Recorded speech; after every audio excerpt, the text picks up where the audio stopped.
हरियाणा के ज्यादातर दिव्यांग खिलाड़ियों के रोजगार की दरकार पूरी नहीं हो पा रही है। नई खेल नीति ने उनको और पीछे कर दिया है। सामान्य खिलाड़ियों के बराबर हक देने की मांग को लेकर आज पैरा स्पोर्ट्स पर्सन खेल मंत्री संदीप सिंह से मिलने पहुंचे खिलाड़ियों ने अपनी मांगों को लेकर खेल मंत्री से मुलाकात की और अपनी मांगे उनके समक्ष रखी। आज हम स्पोर्ट्स पॉलिसी को लेकर आए थे यहाँ पे, खेल नीति 2021 जो आई अभी, तो उसी मुद्दे पर बात करने आए थे। इससे पहले हम 24 फरवरी को मंत्री जी से मिले थे, मतलब करीब 100-150 खिलाड़ी थे और पैरालंपिक कमेटी ऑफ इंडिया की दीपा मलिक मैडम थी अध्यक्ष है जो, और सीनियर खिलाड़ी भी थे। तो पॉलिसी में उसमें मतलब भेदभाव जैसे दिखा रखा था कि सामान्य खिलाड़ियों से बहुत कम हमारे लिए प्रावधान किया, जैसे नौकरियों का बहुत कम डिग्रेड कर दिया था हमें। तो उसी मुद्दे पे बात हुई थी। उस दिन इन्होंने आश्वासन दिया, उसके बाद घोषणा भी कर दी थी कि बराबर हैं। आज भी यही बोल रहे हैं वैसे, लेकिन बीच में क्या हो रहा है कि खिलाड़ियों के पास लेटर आए हैं कि 2021 की जो पॉलिसी आ चुकी है ना, बिना किसी उसमें अभी तक कोई संशोधन नहीं हुआ है और उसी पॉलिसी पर आप दोबारा से अपने फार्म विभाग में जमा करा के जाओ, इस तरह के मतलब लेटर मिल रहे हैं। तो इन चीज़ों के बारे में जवाब मांगा, अपने सीनियर खिलाड़ियों से भी बात की, तो उनकी तरफ से भी कोई पॉजिटिव रिस्पॉन्स नहीं आया। मैं रही बात आज इसी करके फिर 1 महीने बाद काफ़ी बातचीत के बाद यहाँ आए हैं। तो यहाँ पर भी जैसे मैंने बात रखी मंत्री जी से, तो एकदम से थोड़ा गुस्से में बोले, कहते कि आपका बात करने का तरीका सही नहीं है और बदतमीजी से आप बात कर रहे हो, इस तरह की बातें उन्होंने बोल दी। मतलब यह है कि मैं बोल रही हूँ, मैं अपने साथी खिलाड़ियों के लिए बोल रही हूँ, खुद के लिए बोल रही हूँ। काफ़ी चीज़ें हैं जो फेस कर रहे हैं, मतलब हरासमेंट इनका खेल विभाग का डिस्ट्रिक्ट लेवल से लेके कर रही हूँ, तो वो चीज़ें सामने रख दिया। तो आज इस तरह की भी मैं बदतमीज। सामान्य खिलाड़ियों को कितना कोटा मिला और आपको कितना उनको दिया? ऐसा मिला है सर, मैं अगर एशियन गेम की प्रतिभागी खिलाड़ी हूँ मैं खुद, तो अगर वो एशियन गेम में मतलब गोल्ड ले रहे हैं तो उनको A ग्रेड की नौकरी है। और इस 2021 की खेल नीति में ये था कि हमारे एशियन गेम के गोल्ड मेडलिस्ट को C ग्रेड की नौकरी मिलेगी, उनको A की मिलेगी, हमारे वाले को C की मिलेगी। तो ये चीज़ें थी। उनके प्रतिभागी खिलाड़ी को, एशियन गेम के प्रतिभागी को C ग्रेड की है और हमारे लिए उसमें कुछ नहीं था।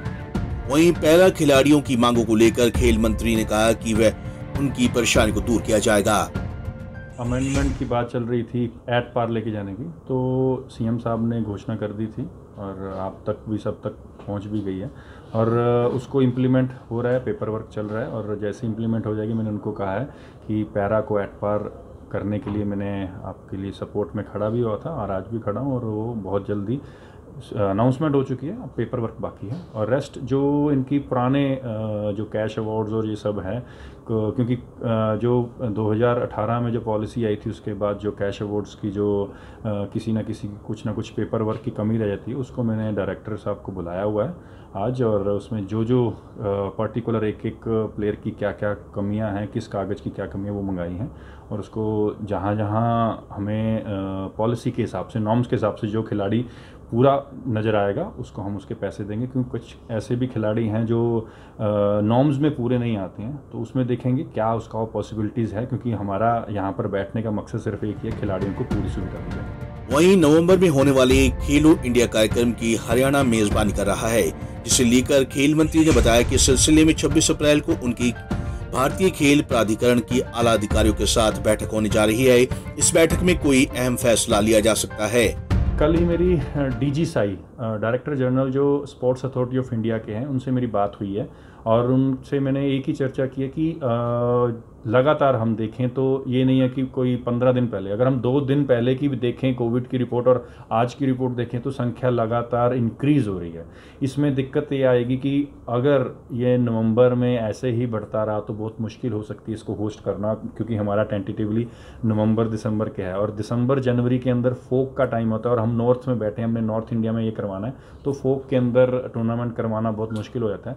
तो ये अगले साल का प्लानिंग भी हमें अपने सेकंड ऑप्शन में रखनी चाहिए।